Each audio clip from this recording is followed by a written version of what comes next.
Hey everybody, Jason here from AV Pro and Murideo. Today is going to be our third part of the ISF series with Joel Silver. Hi Joel, how you doing? Hey, we're doing great here in the lockdown. We're managing to get by and being productive. So far it's Good, been busier than expected because you're helping audit the new course. But we'll have the online course hopefully another 5 weeks. good. So last time in our last session, we talked a little bit about CEB23 and that document that we've been working on for quite a while now. And the point of today's session was to go over a completely different document, but it still was covering some super important home theater topics. And I think this document will be very, very valuable for any home theater integrator, designer, or anybody in our industry, really. Well, Did I lose you? it started Oh, out there with it a is. bunch of fundamental questions, lots of which are still applicable, many of which are new. So as we're going through the slides and the presentation today, guys, feel free. I'm going to be watching the question box. Joel, I think you might even be able to see the question box as well. So guys, as we're going through today, feel free to type in any questions you might have for me or Joel. And we'll leave a little bit of time at the end too, in case you have a couple questions at the end. So I should, Joel, you should be seeing my screen. I see slide. That's perfect. Now. That's great. Good, very good. Is that And at the ballpark? yes, that was the 2018 CEDIA Awards in San Diego. Excellent. That was a fun night. Very great night. Very good night. A badly calibrated jumbotron. Yeah, Need your help on that. That was terrible. we were picking on that. That was pretty funny. Well, Joey says hi. For $500,000, it could look better. Joey Peacock and Carlton Preston both say hi, Joel. Evening. Good. Okay, great. So Joel, so let's talk a little bit about this new document, CEB23, and this is the predecessor to CEB22. Is that correct? Actually, CEB23 is the video side. CEB22 is the audio side, which is almost done as we speak. Both needed updates. And I got to tell you, the gene pool on the CEB22 is just stunning. It's the sister document to this one. Right. This was written quite a number of years ago. It's already on revision B. It gets revised every 5 years. But this is from 2017. In 2018, it was due for a major rewrite. And last week's call was the reason we didn't do the rewrite yet. Right. I think we discussed a little bit. There was no way to rewrite this, including HDR, wide color gamut, high frame rate, unless we could turn all that on. So we put this on hold to first wait for what's still not here, which is the compliance test spec. But we've got enough known about HDMI 2.1 to write this document. The CEB28 is the predecessor for this one. So the same team that's on this, and we talked a bit about this, this is the brightest, sharpest, most engineering-driven team I've ever had the pleasure to work with. They're all going to be joining us on the rewrite of this document. So This one was the first CEDIA CTA committee chair job I had. And the start of this, it looks like goes back to 2017. Was that maybe just like a first revision or first draft? That's first revised. Okay, and it was revised then with things we learned about solid state, things we learned about HDMI, and we were chafing at the bit to jump into HDR, but we couldn't make it work. And that was your life in those days with AV Pro, trying to handle the tech support calls that couldn't be handled in those days. Oh yeah. It's gotten significantly better now. Good. So let me flip this here, and we'll talk a little bit about the why. Well, this came out of a rather innocent phone call that took 3 years of my life. Unbeknownst to me, I was asked some questions. They said, when you're going to be working with a client on a custom home theater, what are the fundamental questions? I said, that's not an easy question. They said, we have time. How much time, I didn't realize at the moment, but they said, we have time. What do you think are the basics? I said, okay, simple one. How big should the screen be? Right. Still remains a rather fundamental question. Number two, how bright should the screen be? That's changed, but it's still a fundamental question, but we've had some leadership on that. 3, what shape should the screen be? And that's a tough one, and there's only one answer for that. Okay, right. Actually, The answer for that was the shape of the screen shall What's match the content. yeah? What's the content? What shape is What's the content? What am I playing? And match the screen, which means all of a sudden the formal recommendation is a motorized masking screen, because I, for one, unless I'm watching an OLED, can't stand black bars. Oh yeah, me too. They're Same. not black. And Jason's now dabbling with projection. We've got a little hook into him, and he's going to start getting addicted to projection screens. And when we fill the screen, it's fine, but he doesn't have a motorized masking one. He has a regular screen yet. So Yeah. when he plays something that doesn't fill the screen, are you bothered by the grayish areas that don't fill the screen, Jason? Oh yeah, I mean it's a 235 screen, and when it's 235, everything's great. But when it's 16:9, I've got the big gray bars on the sides now, and my remedy, because I don't have a masking screen, is to maybe build some little panels with velvet on them so I could just stick them up there when I'm watching 16:9. But the masking screens I see in a lot of really nice theaters. Well, any compliant design with CEB23 has a masking screen, because thou shalt match the screen to the content. Very simple. What else were fundamental questions? How much contrast? Right. That's changed, but it's still a critical question. So what else are we looking at there? How far should you sit? How high should the screen be? What color should the walls be? What gamut should the projector be? That's dramatically changed, but we had a couple back then too. So all of these things were just my offering in 15 minutes, and they said, fine, so where's the book? What? I said, where's the book? Where do you go for the answers? I said, to my top dealers. They do it every day. They're dealing with high-end clients. They have to answer these questions every day. But where is it written for someone coming into the CEDIA world who doesn't have 10 years experience with million-dollar theaters? I said, well, good question. We don't have that written. They said, well, how'd you like to volunteer for a committee? And we're going to write this. And I said, well, I'm kind of busy. They said, just, meeting every couple of weeks on the phone, once a year face-to-face, put a thing together, get some friends to volunteer. So next phone call was a great phone call. They go, we got good news and we got even better news. I said, okay, what's the good news? Well, CTA, Consumer Technology Association. Back then it was CEA, Consumer Electronic Association, before the car people and the vibrator people got involved. Now it's just all sorts of technology. They said CTA's got involved, so it's going to go to 2,000 manufacturers. They go, that's excellent. Now it's going to have some more punch. They said, you want the better news? I go, yeah, you're chairing the committee. Yep, you're in charge. No. It's not going to happen. Why am I chairing the committee? And their comment was, well, you're the only one who answers the emails reliably and talks to the phone. Everyone else is too busy. So I drafted a whole bunch of smart people. In fact, Jason's drafted for the new one. He's been instrumental in CEB28, so you're going to be instrumental in CEB23. So is Matt. He's coming on board. So are the people from Dolby, the people from Quantum Data, the people from Murideo. We've got HBO coming online, Crestron's there. The brain trust behind this is, I'd say, equal to CEB22. We got the top end of the engineering pyramid working on the audio side, and I can say the same thing for the video side. Excellent. And as committee chair, I just put a whole bunch of smart people together, put them in one room, watch a fur fly. Yeah. And as we talked about in the last one, we've both learned a lot on this. So what needs updating? Oh, sure. Just some basic, simple things. Let's take a look. Well, data rate. And we're not done with that yet, but at least we have a handle for the next 4 or 5 years.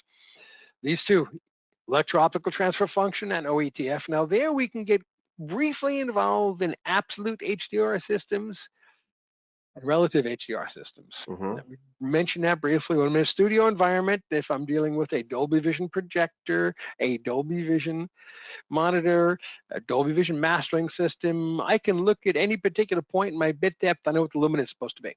Right. No guesswork. Jason, what about a football game? Oh, when it's live? Yeah. I mean, yeah. Where's your control? What control do you have? The clouds could pass by and all of a sudden the picture changes dramatically. Right, so flip your first 2 letters. Optoelectrical, the optics come first. What comes into the lens, that now rules from time to time. Now HDR, wide color gamut, the HDR proposals are not done yet. Bit depth, we just need more. And 10 bits huge. Viewing angles, that's been revised. We'll talk a little bit more about that later because the revisions are actually clever. And frame rates, and we're in mourning because the coming out party for high frame rate 120 8K HDR with HLG was going to be the Tokyo Olympics. Yeah. Which is postponed. So now the coming out party is going to be hosted by PlayStation and Xbox, both of which will have high frame rate offerings for the consumers immediately. Jason, what are the odds of most of the video signal paths being able to handle the 120 4K and 8K? I mean, it's up to the infrastructure and the bandwidth, the cables they use. I mean, everything at that point is going to matter big time. Okay, so get ready to be busy again with your tech support. Yep. And you're confident you have answers now? Oh yeah, I mean, every time we talk about it, there's more and more information. And you know, just like when HDR, we first heard about HDR 2014-15, we were all just like running around trying to figure it out. But you know, as a little bit of time goes by and we get our hands on some things, we eventually figure it out and share it with everybody. Yeah, so now with you, tools in your hand and CEB28 on your screen, you can have a high degree of confidence you're going to make 120 work. Absolutely. And that was the point. No mystery anymore. That was the whole point with CEB28. So I'm really proud of that document. Good. Now, Good. CEB22, that's the audio side. And again, it's going to be done soon. It goes out for review. It goes out to ANSI. You want that in your pocket on the audio side, because I can tell you, that is an incredible team putting that document together. And yeah, some of us got advanced copies. It's kind of cool. But then again, we've sent out advanced copies of some of our things to manufacturers already. So CEB28's quietly on the street under NDA for opinions. We're getting people to read it for us. Excellent. Now, what rewrote the book here? Because we've been chasing movie theater performance for a long time, and I've got it beat, except for that one. Not this one, though. Not that one. That one. And what about the audio side? Take a shot at the audio side. One more click. That's tough to beat also. Yeah, but we can do a better job of getting the audio equivalent in the home. What is Christie and Dolby doing there that I find intimidating to the point where I could say people, you know, I can build a theater in your home that'll kick butt in all the theaters in the world except for this one. Those. And I dragged Jason into what? Who was it? Las Vegas? You saw your first one? We were in Scottsdale, Arizona. We saw Black Panther in the Dolby Theater. It was excellent. And was it a different movie theater experience for you? Yeah, that was obviously my first one, and I've seen several since. But a couple things that really stood out: fading to black, really faded to black. Things like explosions. Seen that in theater before. You've never seen a theater fade to black, right? Things like explosions were super bright, way brighter than I've ever seen. But the one, other than the perfect black, the other thing that really blew my mind were how deeply saturated the colors were in dark scenes. That was like, I could not stop smiling about that. It was insane. Yeah. The high dynamic range, which we just sort of take for granted, implies bit rate and color gamut. Right. And more resolution, which comparatively means nothing compared to the other two. Sure. I mean, yes, it's nice not to see pixels, but I wasn't seeing pixels in most theaters even before 4K, but I didn't see fade to black and I didn't see saturated colors. And there was that one scene that I saw you almost put a permanent dent on the seat when they had the clouds in the dream scene. They were purple. Yeah, that scene where he's visiting his dad in the afterlife or whatever it was, the purple and blue sky and the orange sand. I mean, man, it was just, it's giving me goosebumps just talking about it now. It's crazy how good it looked. We never saw that in theaters before. Never. So we're rewriting, and by the way, that's our new point of reference for home theater. What I can't do, I can get the gamut. I can get the luminance. Dolby actually is controlling the blacks on those 4-chip DLPs with metadata from the server, turning them off. And Jason and I had a conversation about projection with Calibrating last week, and we were talking about the fixed floor and projectors on lamp-based products, which is absolutely true. However, I've got a laser projector at home, and we're doing some things with interpolation.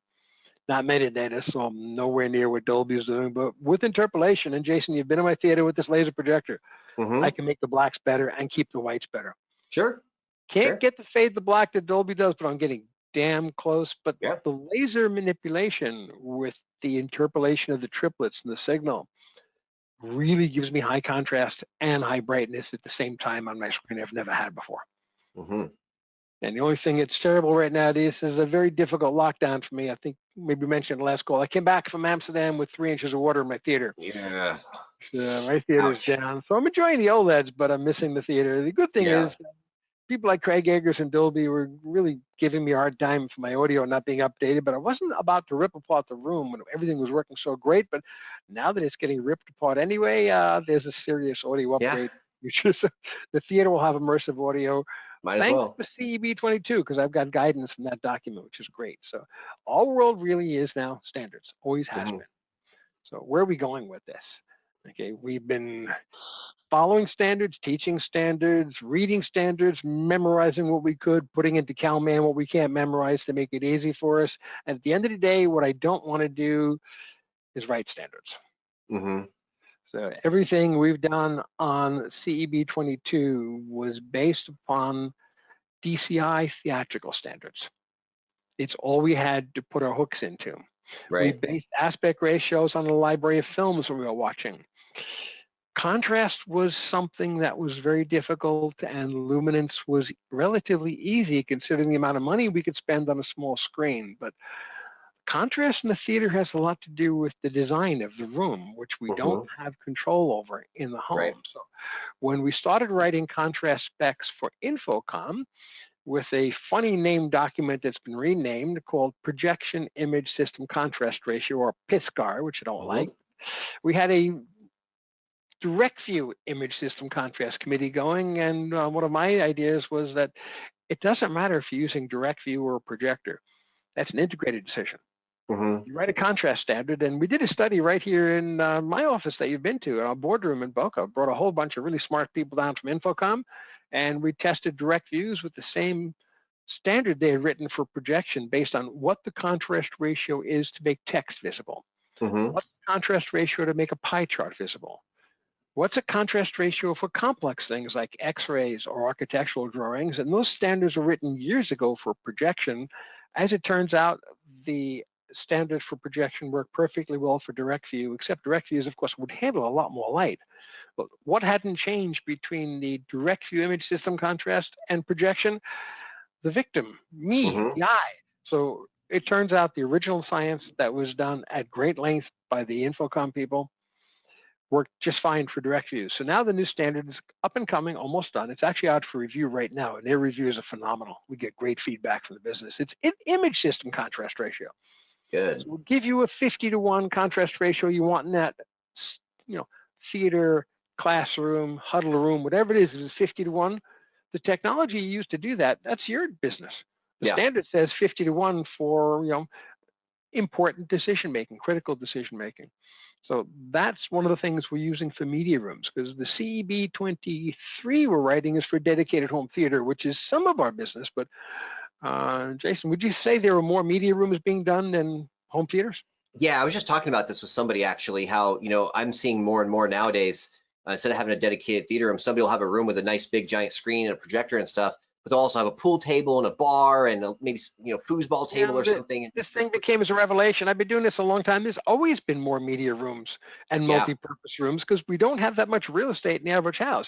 Right. Give me a 30,000 square foot house, I'll have a bedroom that looks like a large media room, a media room, a big screen in the kitchen, a video wall someplace, and a dedicated theater. The real room, real house, we're multitasking.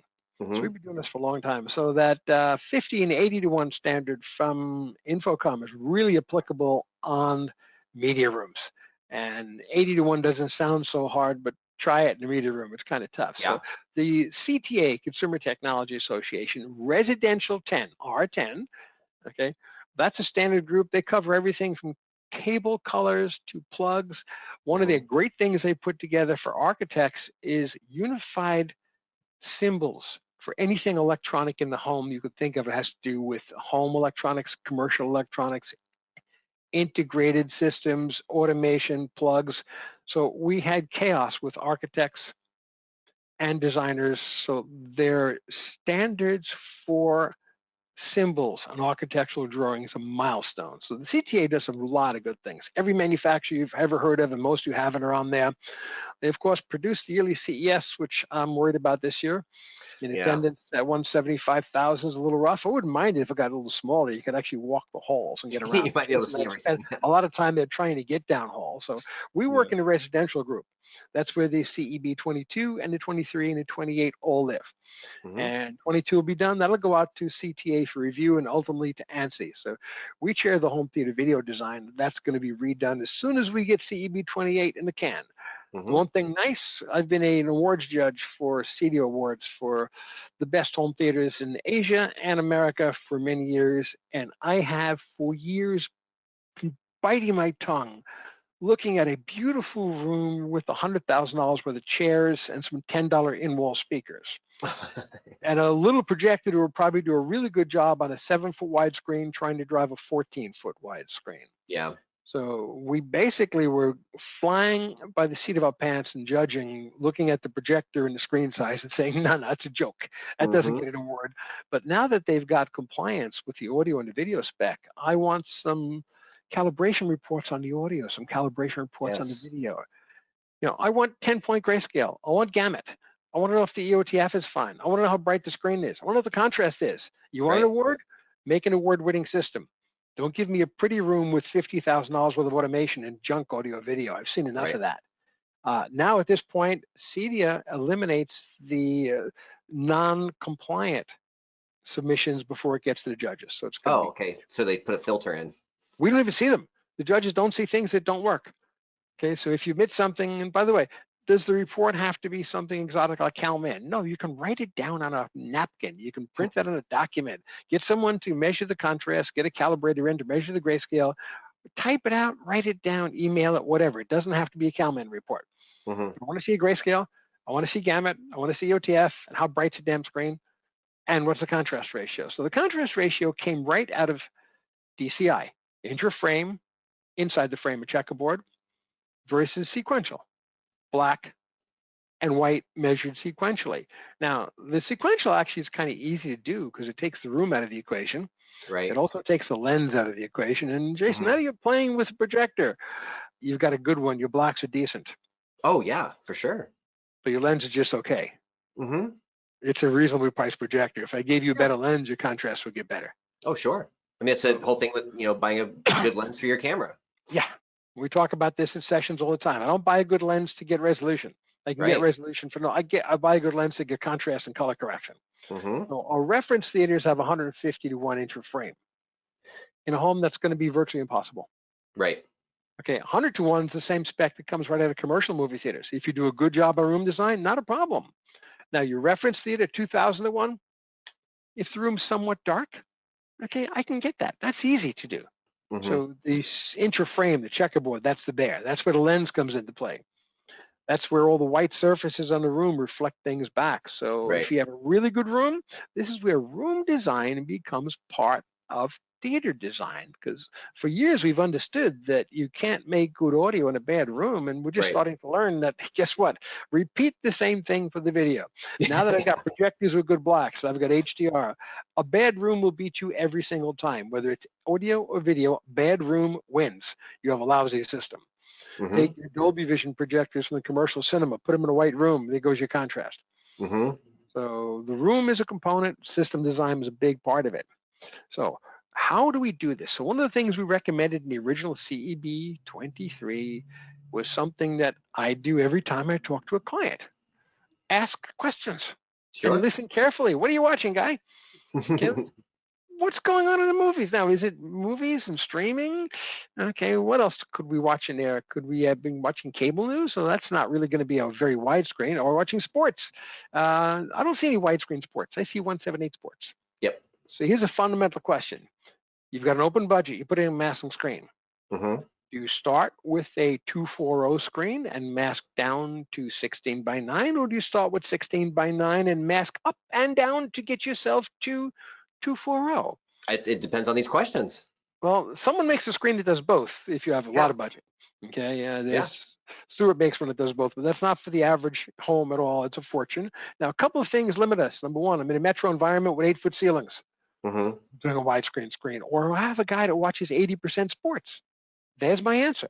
So if I'm not constrained by real estate, which I'm not in most of the high-end demographic homes, I have to find out what he watches. You're doing a lot of gaming now. I'm not that familiar with all the newest, first-person shooters. Are there any 240 games, or most of them 178? You know, Joel, I'm not a big gamer myself. I'm not sure if anybody who's watching wants to drop us a hint there into the comments or the questions or chat box. Are you guys seeing any 235 games? I haven't come across any, but there very well could be some out there. So I'm seeing mostly 178, and I'm seeing HDR, and I'm seeing wide color gamut. I'm seeing better bit depth, but I'm not seeing widescreen yet. Now, photography.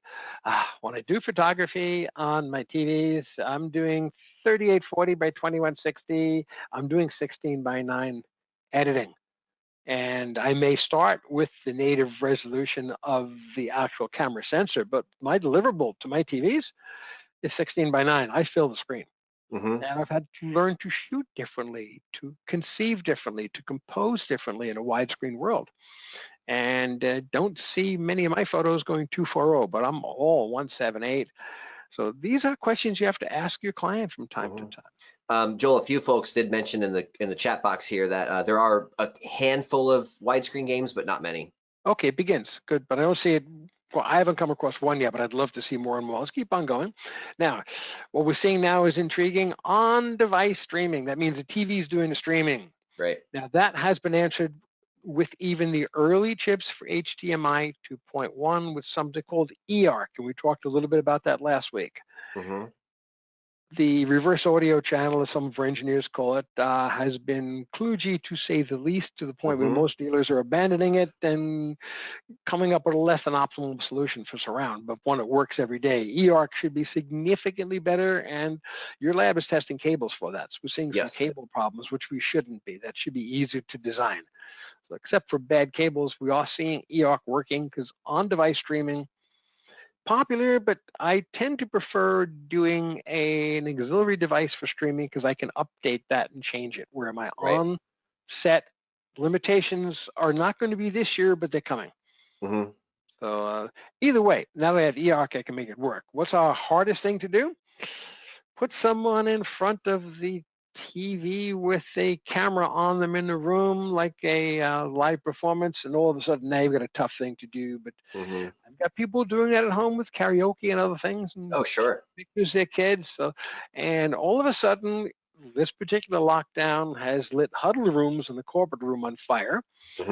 We've been watching people have fits with people sitting in front of a window with their laptop, you know, shooting at them with the bright window behind them. So now I've got a black face with glasses. Turn the damn thing around. So CEDIA is now teaching courses on lighting. I think we're way overdue for lighting design for video in a home. Oh, sure. Corporate world's just starting to get it because they're really resistant. I was dabbling trying to get my Canon camera to make this work right here, and I'm failing so far. So Jason has new marketing they send me. So what else do we ask people? Your interview is everything. This is cool. You can flip through this really quickly. You have to know about the room. Where do they sit? One of our friends here in Florida, one of our lead instructors, Bob Fucci, who's been testing people for us for years. He's the tutor for people who need help with testing. He was victimized by going into a house with a nice little grandma and grandpa who were watching a plasma. The grandpa has a recliner on the left side. Grandma has a recliner on the right side. They're watching a big viewing angle, and someone puts in an 85-inch LED TV set that looks great if you're sitting in the middle. As long as you're in front, And the grandma and the grandpa said the old TV looked better. This one's bigger, but the old TV looked better. So the choices were tell them to move the chair, which wasn't going to go over very well, or put in a smaller 77 OLED, which they basically decided they loved because they could sit off axis. So where you sit has a lot to do with what's going on there. Do you have light control? That'll tell you what's going on. So when I see media rooms, I'm seeing different screens than I would use in a dedicated theater. So your screen design is everything for dedicated rooms, and it's also everything for room with a challenge. We've got some phenomenal ambient light rejecting screens. That's working out nicely.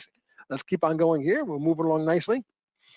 This one's my favorite, and Jason and I have talked about this for a long time.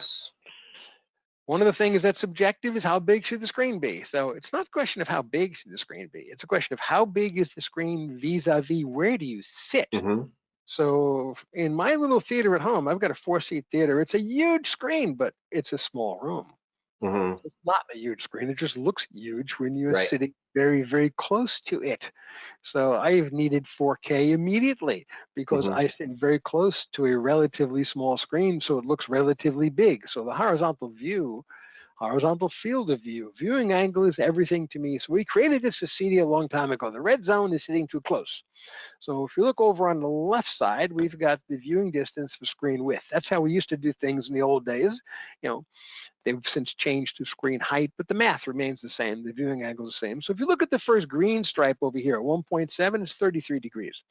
That's what we consider the green zone, safe zone for HD. 1080p, 720. You could sit here and not see vicious artifacts, but I like to sit actually about 43, 44 degrees. So I'm at 1.2 to You're up here somewhere, yeah. 1.3 screen heights, and I saw some headaches on video, but the pictures are moving, so it's okay. Test patterns drove me nuts, but watching movies was fun, but it was big. I like a big screen. So let's zoom forward to the new millennium. This is directly out of the ITU document for UHD from 2012. Now we're talking screen heights. Right. Go down to the 1920 by 1080. You can go over there and go to the angle. Here's a viewing angle, 32. We said 33. I think that's close enough for a 12-year differential. Yeah. But now they measure 3.1 heights. So Jason and I in class have been testing people at 1.5 heights. We have a lot of people go down 1 to 4K, 58 degrees. I like 1.5 heights. I'm actually watching OLEDs at 1.5 heights now. I've been doing it since my theater got flooded. And it's a big screen at 1.5 heights. Sure. And it's got enough contrast. Drives me wild. It's fun. And sitting in a small room right on top of the OLED at 1.5 heights, it's good. But we've also been dabbling with getting people to sit at the 0.75 heights. Oof. The 7680, 4320, we failed miserably. You have to find any individual who could sit that close without going, get me out of here. What am I doing here? Yeah. We'll talk more about that on the next podcast here and there, but where are we going with all these new standards? Well, first of all, that big section, we talked about this on another session, we're designing the CEB23 for the future, which is defined in the 2012 document. It's defined at 10,000 nits, which we may or may not get to depending upon Energy Star, but I think we'll get there. It's defined on BT 2020 color, which we don't have this week, but we will get there. We've got lasers and LEDs, lasers and quantum dots that have the technology to do it. It's neither affordable nor thermally feasible right now, but we can do it. We know we will be able to. And that little tiny shape in the middle is where CEB23 was written. So we've got some significant revisions to do. In the middle of these two, somewhere between the big and the little, is the P3 where we're going now. Yeah. So we're looking at this in the middle. So right now we're building systems based upon the HDMI bandwidth for everything. I want to have systems designed where I can sit close enough to enjoy them. And I want to be able to do 2020 color and 10,000 nits. So that's what I'm designing for. Am I there yet? Nowhere near it, but I'm way beyond CEB22s at that old 709 color. So the TV color volume is huge. Bit depth is better. So we need a rewrite of the document, and we're almost ready to begin. And Jason, this is not going to be a challenge. We've been playing this for a while. Writing the document up is going to be easy. Yeah. Yep. We've relative to the HDMI one. So if we look at these three here, we call these languages of light. So if we're going to look at the original one, the green one in the top, and the lower left corner is going to be black, and we're getting brighter and brighter and brighter. And these things kind of curve, so they're not linear, right? Right. And they're different from each other. Absolutely. So the old system is the green one, the two new ones. One, we've got to tip our hat and thank the cooperation between the BBC in the UK and NHK in the Japans for funding these things with their taxpayer dollars and giving us a free broadcast quality high dynamic range system that's backwards compatible. And part of that was not engineering, part of that's their financial charter. Every taxpayer who pays taxes has to get the old picture and the new picture. Right. So this was backwards compatible from day one, not de facto, de jure. It was by law, had to happen. And jumping into Dolby Vision, we talked a little bit about this before. The old Barton curve from 1999. Peter Barton refined into perceptual quantizer, finally called SMPTE 208.4 when our world changed. When all of a sudden there's a SMPTE standard for it. And now there are multiple SMPTE standards for making this work and multiple CTA standards. So the metadata can be spoken by the source and heard by the device, and we make everything work. So Jason, would you want to calibrate 3 completely different curves for every TV you calibrate? I'd rather not. I mean, so we go one more slide here. Because we know mathematically at any given point in time what the differences are between those. So the baseline calibration should be the BT 1886. Right. the EOTF that was established in 2011, the first time we actually had a standard for what we used to call gamma, but we know what that is now. And that's how regular content should be produced. That's how we should calibrate our displays. So the baseline calibration should be done there. Long-term wise, your responsibility is going to be to install it properly, put enough light on the screen, make sure whatever the gamut is, because we asked the question in the beginning, what color should the screen be? Well, it should be the color of the gamut of the content. So if the content's P3, your screen should be able to handle P3 gamut. If it's 2020, whatever the content is what you match it to. If it's old 601 or 709, you match. So the integrator responsibility, put enough light in the screen, build a room where the room doesn't get in the way, put a system together with the infrastructure, the backbone, so I can deliver the bandwidth necessary for our high frame rate, high dynamic range, wide color gamut, high bit depth thing.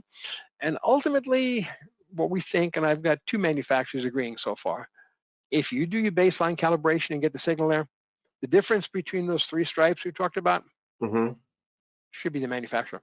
Right. Long-term wise. That's not this week. You're still touching up some of the others? Oh, sure. I mean, you kind of have to right now, but yeah, it's still happening, sure. So it takes a little longer to calibrate an HDR TV set because we're doing some of the work that we hopefully will not be doing forever. But are they closer than they were a few years ago? Much. Yeah. Much. Now you're doing a touch-up. You're not resurrecting the dead. No, I mean, you on some TVs you do the SDR. You know, that takes however long. You go to do the HDR. HDR is 15, 20 minutes worth of work in a lot of cases. You may find some TVs where you do the SDR and you can't do the HDR. Right. They don't let you. And I endorse that approach. It's their job to do it.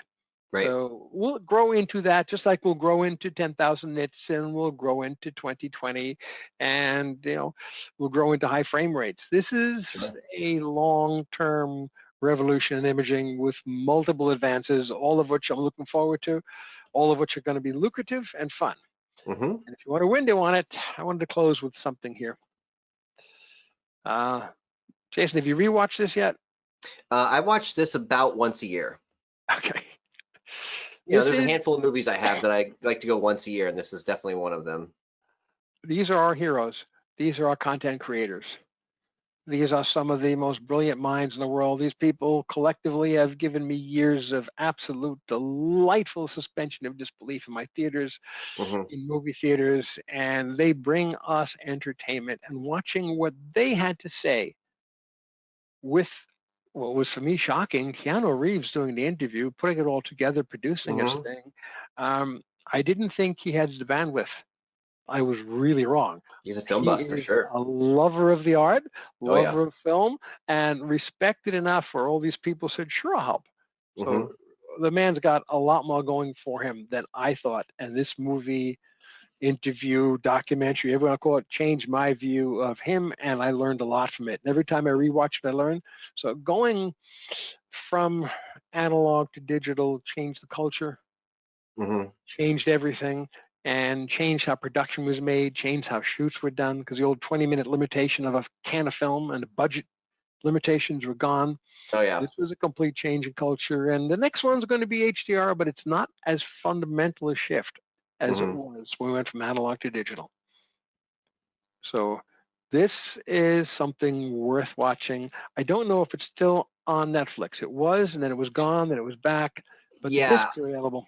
I haven't seen it on Netflix in quite some time, but this is not only a disc that I recommend, and you definitely recommend to new calibrators and film lovers and guys like that, but this is one that I like to have a couple of copies with me.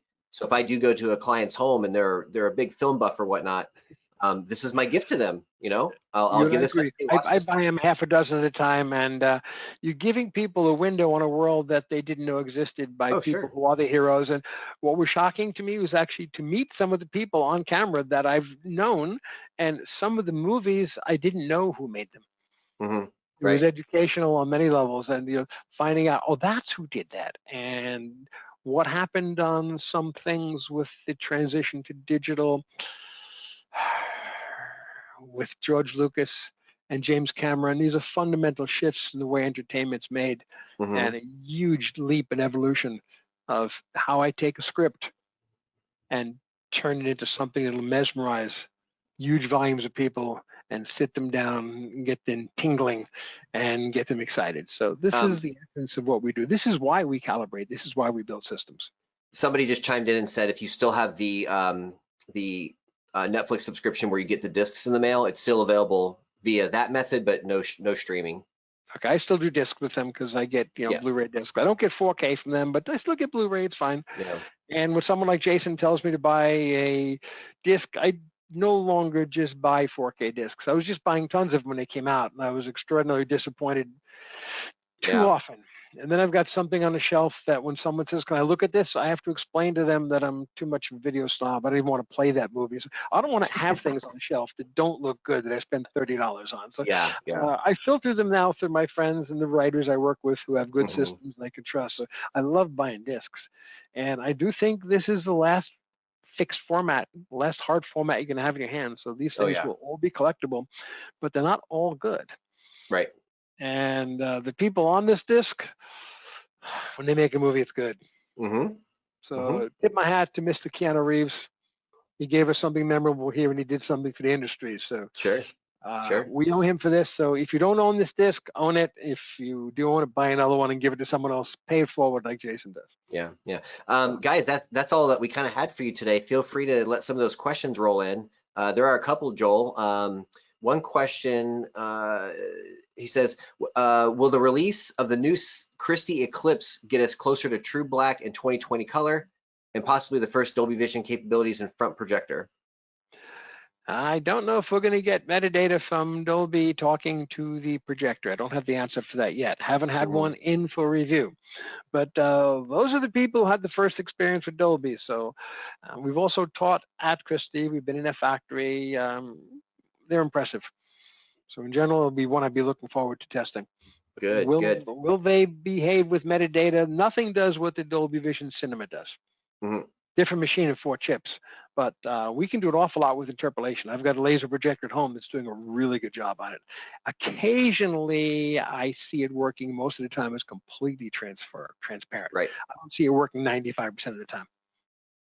Another question comes in. Actually, this is a really interesting question. How does 10,000 nits relate to screen size?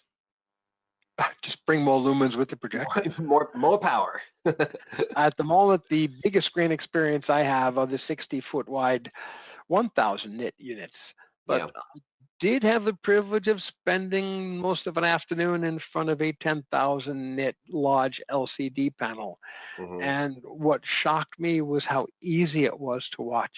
Not how bright it was, but how much content was in the bright scenes where when you had a 2,000 nit panel next to it, there was missing information. Right. Now, if you remember, very much like in the audio world, when I buy my amplifiers for that crescendo, that rare thing where the whole orchestra explodes together, or literally get an explosion, HDR is like that. It's that spurious highlight that gives you the 10,000 nit blink. It shouldn't be a camera facing the East River catching the sunset, reflecting the bright sun off the water in your face for a half hour. That's not what HDR is all about. So the 10,000 nits, it won't matter on screen size. But we're going to learn more immersive experiences, and we'll talk more about that in the next session. But high definition and higher resolution and bit depth give you more detail, but would really get you involved, screen size. Yes. That's what's involved. That gives you a feeling of being in the scene. And I still remember as a kid being taken to the first IMAX movie I ever saw in a museum.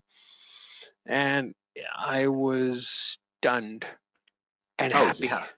And, it was involving. It was fantastic. And I want that in my home tomorrow. So I can't afford it right now, but that will come down in price. My income won't go up, but those things will come down in price. Yeah.